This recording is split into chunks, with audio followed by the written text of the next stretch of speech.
Lea Salonga, the celebrated theater actress from the Philippines, has brought honor to the country, having been featured to the major theater and Broadway productions. That non-negotiable. Lea Salonga is Lea Salonga.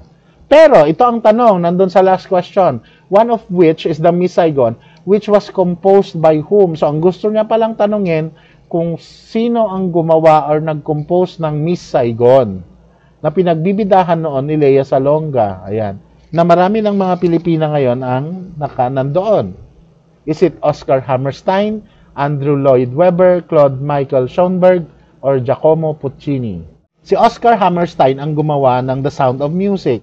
The hills are alive with the sound of music. Though a deer, a female deer. Andrew Lloyd Webber is the composer of the famous Phantom of the Opera. No more talk of darkness, forget this wide-eyed field. Giacomo Puccini ang gumawa ng Madame Butterfly. Iba naman to, opera naman yon.